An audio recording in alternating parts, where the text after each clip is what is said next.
esta nueva serie no es tan nueva.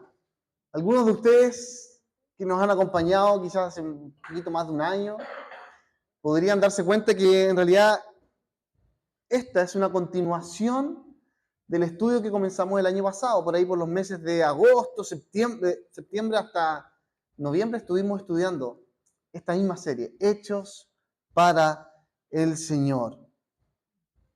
Y hoy día comenzamos de nuevo este estudio, Hechos para el Señor. ¿Por qué se llama así esta serie? Porque vamos a estudiar el libro de los Hechos. Muy bien, eso. Hechos, Hechos.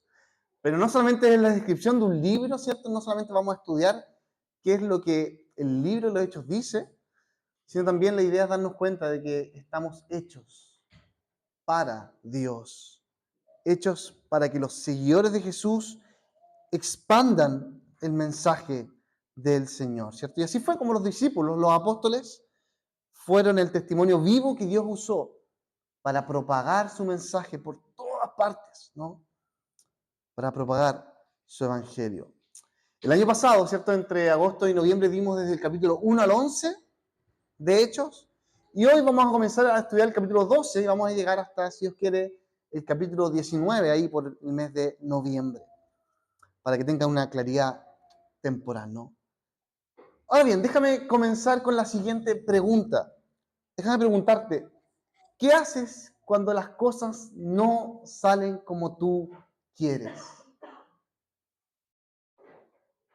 ¿Qué ocurre en tu corazón, en tu vida, cuando tenías preparado algo y no funciona?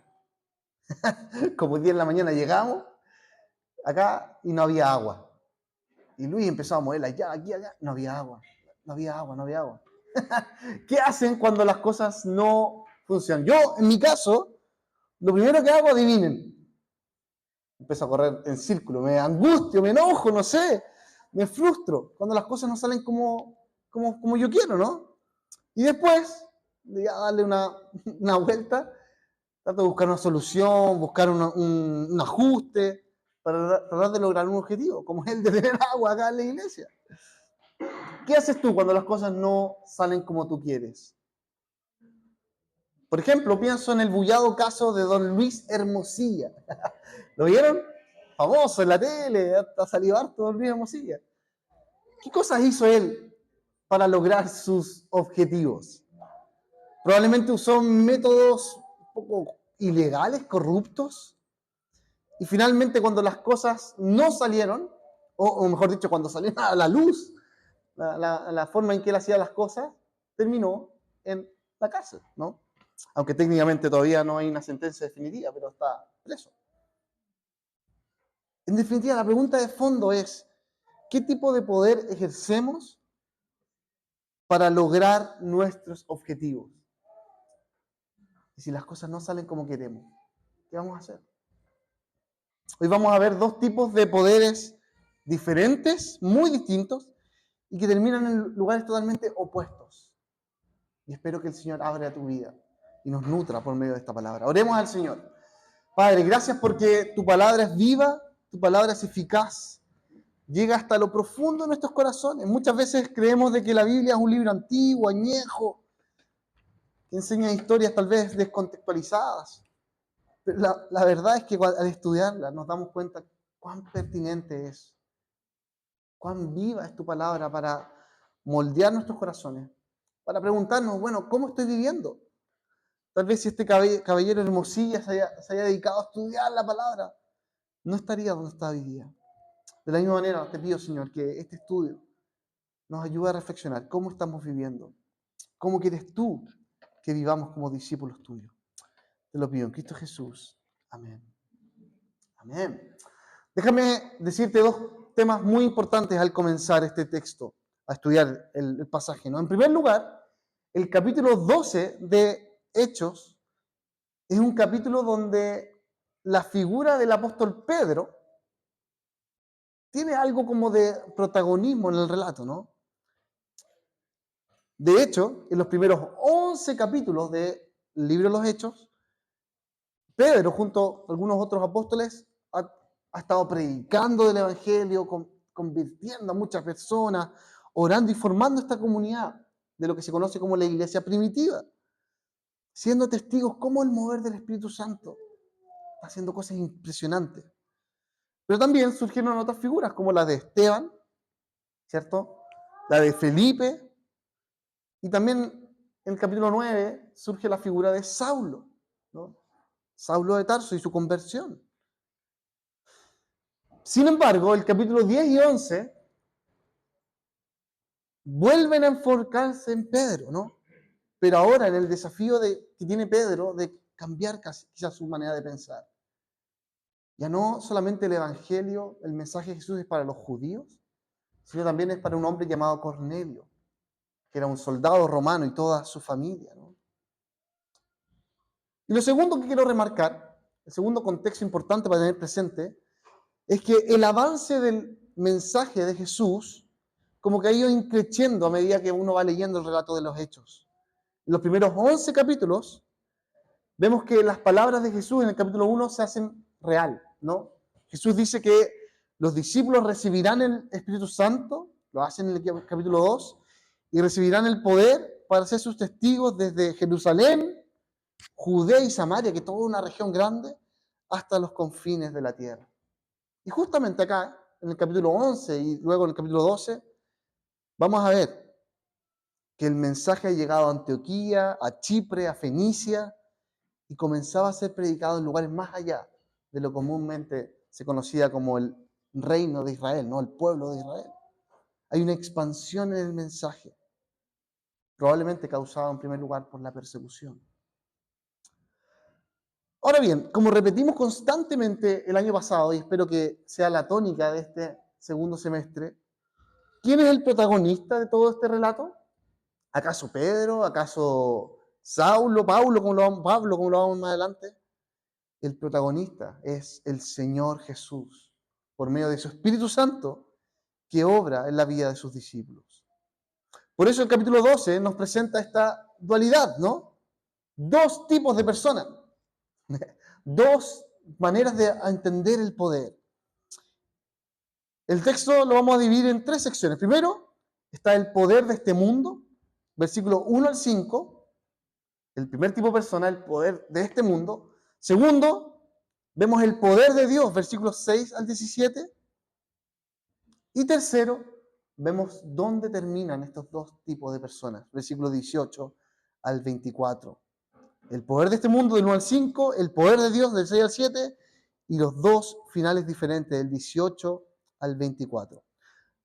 Te invito a que tengas tu Biblia abierta. Si no tienes Biblia, allá aún quedan dos Biblias disponibles. Y si no quieres pararte, ir a buscar la Biblia, bueno, el celular, puedes buscar ahí alguna Biblia para que continúes siguiendo este texto. Veamos entonces el primer punto, versículo 1 al 5, el poder de este mundo. ¿Y quién representa el poder de este mundo? Mira el versículo 1. ¿Quién aparece? Sí, aparece esta figura de Herodes Agripa, ¿no? El rey Herodes Agripa. Una personalidad extraña, media malévola. Este compadre fue sobrino del rey Herodes Antipas y nieto de Herodes el Grande. Se llama la dinastía herodiana, ¿no? Que reinaba en ese tiempo como casi de la mano con el Imperio Romano, ¿no? Recordemos que cuando Jesús nació, ¿quién reinaba? Herodes el Grande. Y se portó mal, mandó matar niños, hizo cosas terribles. Luego, cuando Jesús es juzgado, muere en la cruz y resucita, reinaba Herodes Antipas, el tío del que ahora aparece. Y ahora justamente este Herodes Agripa aparece no portándose muy bien, siguiendo la lógica y juzgando, persiguiendo a los seguidores de Jesús. Reinó desde el año 41 al 44, 10 años después que Jesús murió en la cruz. El versículo 1 lo presenta como una autoridad terrible, ¿no? Simplemente él quería perseguir a los cristianos, ¿para qué? ¿Qué dice el versículo 1? ¿Cuál es la razón por la cual quería perseguir a los para maltratarlos solamente? Imagínate, no, voy a perseguir porque quiero hacerle daño. Una vez conocí a una persona que le gustaba perseguir gatos. Qué terrible. Quería hacer sufrir a los gatos. Imagínense. Bueno, así era este rey Herodes Agripa. Probablemente él quería demostrar de que él tenía poder por sí solo, era alguien importante. Sin embargo, lo que no sabía este Herodes es que Jesús en reiteradas oportunidades había dicho y repetido a sus seguidores: tranquilidad, ustedes van a ser perseguidos, van a ser maltratados, van a ser presentados delante de reyes, gobernadores, pero estarán cumpliendo con mi llamado. Así que lo que estaba haciendo Herodes era básicamente corroborar, confirmar que lo que Jesús había predicho era verdad. Ya la muerte de Esteban era una advertencia de que la cosa no venía fácil para los seguidores de Jesús. Pero al menos el martirio de Esteban tenía una razón religiosa, eran los judíos quienes lo habían matado a piedrazos, ¿no? En cambio acá, la razón de Herodes era más bien de corte político, terrenal, sádica casi, ¿no? El versículo 2 nos cuenta que Herodes comenzó matando a una persona, a Santiago, el hermano de Juan, ¿no? Y luego, como demostración de lo terrible de su corazón, toma preso a Pedro para congraciarse con los judíos. Ahora piensa un poco en esto. Es interesante porque esta lógica se repite, ¿no? Aquellos que están en autoridad suelen pensar que eliminando a las personas van a acabar con las ideas, ¿no? Eso es lo que piensan, pero normalmente ocurre todo lo contrario, es como contraproducente. Porque definitivamente lo que empezó a hacer acá Herodes provocó un avance aún más fuerte en el Evangelio. Las personas como que agarraron valor y dijeron: wow, realmente para esto vivimos, para esto vinimos a vivir. El avance de la palabra del Señor no lo detiene ni la persecución, ni la opresión, ni siquiera nuestro propio pecado. Y por más que Herodes quisiera destruir a los cristianos, quien finalmente estaba a cargo de la misión, ¿quién es? El Señor mismo, el Espíritu de Dios. Ahora bien, yo no sé cómo tú entiendes la fe cristiana. No sé si de verdad consideras a Jesús como la causa primaria, el motor de tu vida, el propósito de tu existencia. Pero para los apóstoles y para todos los discípulos en Jerusalén, sus vidas habían sido tan impactadas, tan llenas por el Señor, que estaban dispuestos a correr el riesgo. Y aquí estaba Pedro, ¿no? Preso. Cuán distinto, ¿no?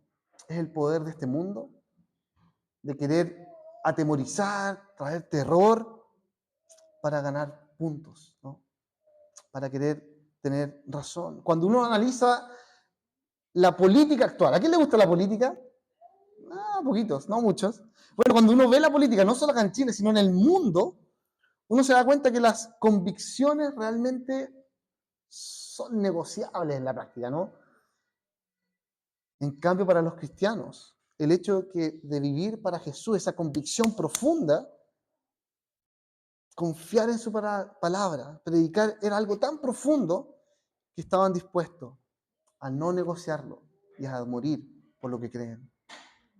¿Cuán distinto entonces es el poder de este mundo con el poder de Dios? Así todo, Pedro termina preso, casi listo para enfrentar este juicio que terminaría seguramente con su muerte, ¿no? Fíjate cuántas personas rodeaban a Pedro en la cárcel en el versículo 4. ¿Cuántos soldados estaban ahí preocupados de que Pedro enfrentara la muerte? 16 soldados, 4 por 4, ¿no? Pero escucha esto, y esto es maravilloso. Mientras las autoridades ejercen el poder con la espada, mientras Herodes abusa del poder militar, el pueblo de Dios recurre ¿a qué? Al poder de la oración. El poder de Dios. Mira el versículo 5. Termina mostrando esta actitud de la iglesia. Oraban constantemente y fervientemente al Señor por Pedro. Déjame preguntarte a ti entonces. ¿Qué haces tú cuando tienes que ejercer algún grado de autoridad, tal vez en tu trabajo, tal vez en tu familia? Eres padre, eres madre, o quizás eres un profesor, eres un jefe. Tienes dos opciones, ¿no? ¿Ejerces la autoridad como Herodes, usando el poder de este mundo? O bien, como la iglesia primitiva y perseguida, vas al Señor en oración, para que Él te use como un agente de bendición en tu contexto. La verdad, queridos, es que nunca es fácil tener cargos de autoridad. Siempre hay oposición, momentos de tensión, y cuando tus convicciones son presionadas, ¿cierto? Como que uno dice, wow, flexibilizo, no, ¿cuánto? Pero qué diferente es enfrentar la autoridad, ¿no? En el Señor. Ir a Él en oración, ¿no? Cerrar tus ojos. Señor, haz tu voluntad. Dame sabiduría, dame gracia. Quiero agradarte a ti. Tenemos dos opciones, responder como Herodes o responder como la iglesia. Veamos ahora el segundo punto, ¿no? Del 6 al 17, el poder de Dios. Y aquí no solo vemos la oración de la iglesia siendo contestada, ¿no? Milagrosamente, sino especialmente vemos la soberanía del Señor sobre nuestras vidas y sobre la salvación. Toda esta sección del 6 al 17 ocurre en un par de horas, ¿no? Una noche. En solo una noche el poder de Dios se hace evidente. Dice el versículo 6 que justo antes de ser juzgado, donde sabemos que probablemente iba a morir Pedro, ocurrió el milagro, ¿no? Ven a leer conmigo del versículo 7. Mientras Pedro dormía rodeado de estos soldados, de repente apareció un ángel del Señor y una luz resplandeció en la celda. Despertó Pedro con unas palmadas en el costado y le dijo, date prisa, levántate. Las cadenas cayeron de las manos de Pedro. Dijo además el ángel, vístete, cálzate las sandalias. Así lo hizo y el ángel añadió, échate la capa encima y sígueme. ¿Cierto? Pedro fue golpeado así como, despiértate. Sus cadenas se soltaron y comenzó a realizar todo lo que le indicaba que hiciera el ángel. Y esto es muy interesante para mí porque lo hablamos, no sé en qué comunidad, como que Pedro estaba como medio sonámbulo, ¿no? Así como que, ¿será verdad? ¿Es una visión? ¿Estoy soñando? Ahí está. Bueno, siguió, será. Vamos, confiamos. Y dice que en el versículo 9 que justamente Pedro pensó que era una visión. Pasaron por las protecciones, las puertas, los guardias, nadie se dio cuenta. Y de repente estaba afuera, en la calle. Oh, ¿qué pasó? Nadie vio nada. A esta altura de su vida, escucha bien, Pedro, realmente quizás él quería morir. Estaba listo para entregar su vida, ¿no? Morir por la fe. Quizás para él era como una victoria. Vamos. Por fin seguiría los pasos de su maestro, de Jesús. Recordemos que él mismo le había dicho a Jesús, Jesús, te voy a seguir hasta la muerte.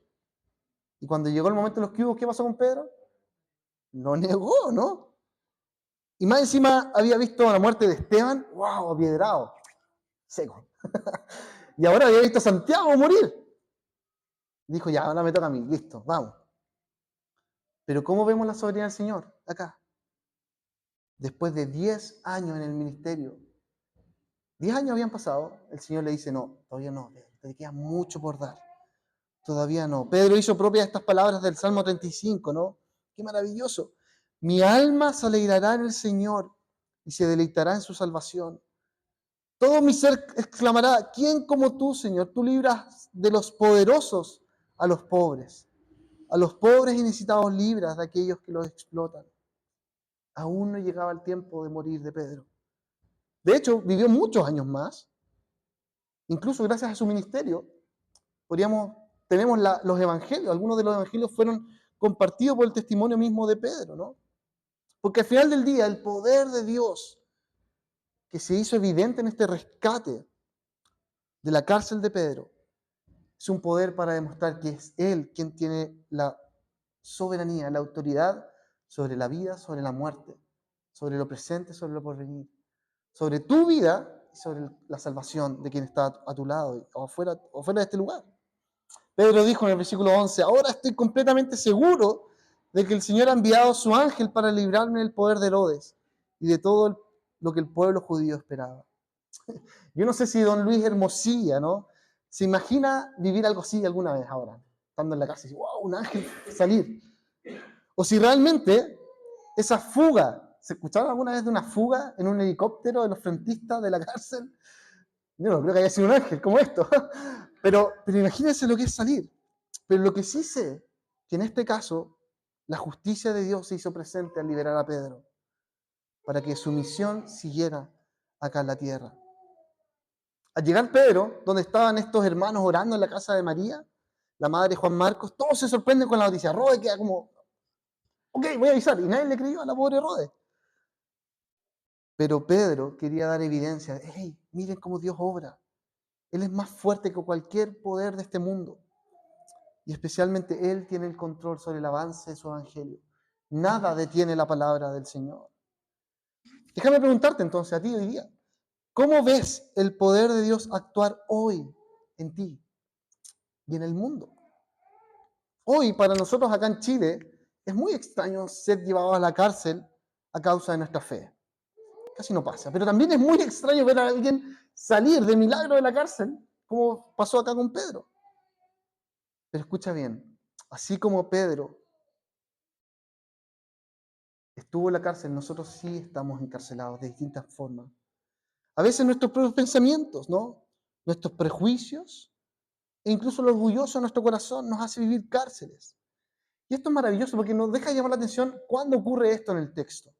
Capítulo 12 está entre el capítulo 10 y el capítulo 15, donde la iglesia debatía realmente esta cárcel mental de que el evangelio es solo para los judíos. ¿Es así? Primero Dios saca a Pedro y le dice, no, mata y come, Pedro. Lo que Dios ha purificado, tú no lo llames impuro. Y Pedro, wow. Después Pedro es liberado y finalmente en el capítulo 15 la iglesia se da cuenta, es verdad, el evangelio es para todos. Una cárcel mental de la cual Dios nos saca. De la misma manera, ¿cuántas cosas nosotros estamos ahí encarcelados? Quizás lógicas pasadas, cosas que pasaron el año pasado, hace 10, 20 años en mi vida que no me dejan libre. Dios nos saca, nos libera. Porque escucha esto, el alcance del poder de Dios ahora está para todos. Toda la humanidad puede ser liberada gracias al poder del Espíritu Santo que obra hoy en día. Finalmente, veamos dónde termina cada uno de estos poderes, ¿no? Vamos al tercer punto, del 18 al 24, dos finales diferentes. Por un lado, vemos que Herodes y su estilo de autoridad continúa en esta espiral descendente, decadente. Imagínense, matando cruelmente a estos soldados que estaban a cargo de la protección de Pedro. Los mata. Bueno. Y además, termina demostrando esta inseguridad en su liderazgo. Una inseguridad a un nivel increíble, ¿no? Querer buscar la aprobación de la multitud en Cesarea. Dice que estaba furioso con los de la región de Tiro y Sidón, como que no se querían someter a él o querían un beneficio particular para ellos. Y como que se sienta en el trono vestido de realeza y dice, ¡ay! Empieza. Y la gente le dice, no, no queremos la voz de un hombre, queremos la voz de un Dios, dice. Y eso como que a él lo afecta. Y se muere, ¿no? Solo 4 años duró su reinado, del 41 al 44. Y esto es muy interesante porque el texto, cuando lo leemos en esta versión, la NBI, no lo deja tan claro, pero la misma palabra que en el griego que se usa para referir cuando el ángel le pega las palmaditas en la espalda de Pedro y le dice, vamos, despiértate, vamos a liberarnos, son las mismas palabras que ocupa Lucas en el versículo 23 para decir que el ángel del Señor le pegó una palmada a Herodes y lo mató. El mismo golpe que a Pedro hizo despertar, a otro lo termina matando. No a cualquier otro, era el rey Herodes, ¿no? Por no haber glorificado a Dios. Escuchen, el final de aquellos que usan los poderes de este mundo, que viven para sí mismos, que no viven para Dios, no será otro que el de la destrucción. Pero en contraposición, el versículo 24 nos muestra una esperanza, ¿no? Nos dice que el poder de Dios hace que su palabra, que su mensaje se extienda por lugares tan distintos, tan lejanos, ¿no? Por un lado vemos a Pedro saliendo libremente para continuar su misión, a predicar de él, y de hecho es increíble que en el relato de Hechos, si tú sigues leyendo, como que Pedro ya no sale más.